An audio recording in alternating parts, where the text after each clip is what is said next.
what you do in this world binds you. Iyo yan. Huwag mong sisihin ang ibang tao kasi sarili mong utak at katawan yan. Nung ako'y mayor, pinakitaan ako ng evidence ng PDEA. Doon sa listahan, nandoon yung pangalan mo. Ayaw kong sabihin yan kasi magkaibigan tayo. Kung hindi magkaibigan, magkakilala. Ikaw pumapasok kayo ng alanganin. Mr. President, baka susunod ka sa dinaanan ng tatay mo.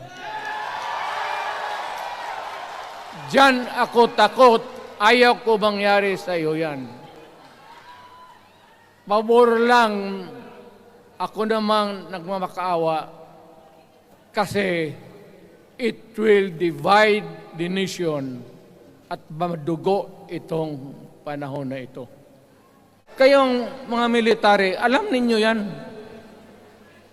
Lalo na yung nasa Malacanang. Alam ninyo. The Armed Forces of the Philippines, alam ninyo. May drug addict tayo na presidente.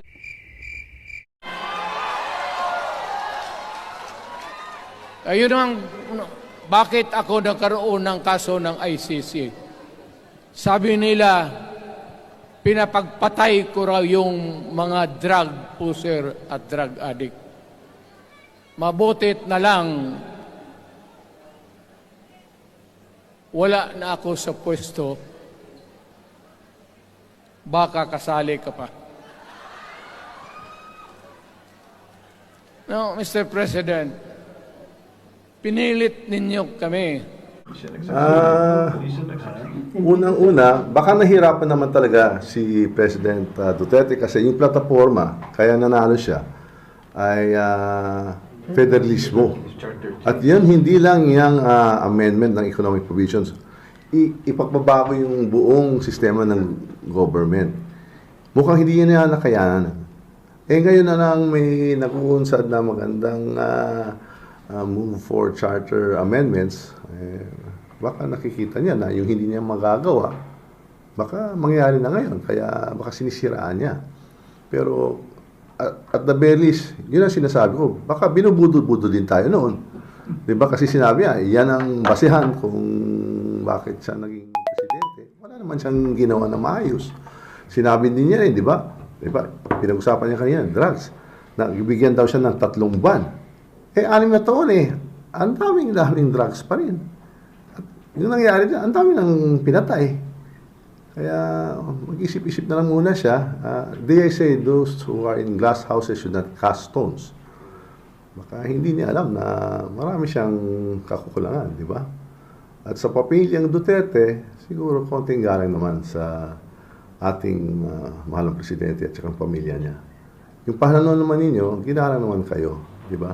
Masyadong maaga naman ninyo yung gusto ipagbaksak isang rehimen ng President Ferdinand R. Marcos Jr. Very popular siya. And he was elected with a bigger mandate than the former president. Kaya igalang naman natin yan.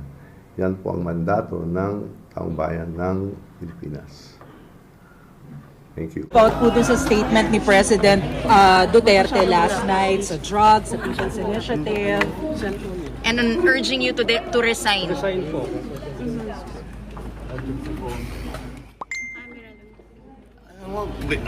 I think it's the fentanyl. Fentanyl is the strongest painkiller that you can buy. It is highly addictive and it has a very serious side effects. And PRRD has been taking the drug for a very long time now. When was the last time he told us that he was taking fentanyl? 5-6 years ago, something like that. After 5-6 years, it has to affect Yung kaya palagay ko kaya nagkakaganyan. So, you know, I hope his doctors take better care of him than this. Hindi pinapabayaan itong mga nagiging problema. But sir, can you categorically deny that you're involved in drugs para matapos lang yung... I won't even dignify myself. Thank you. Thank you, sir.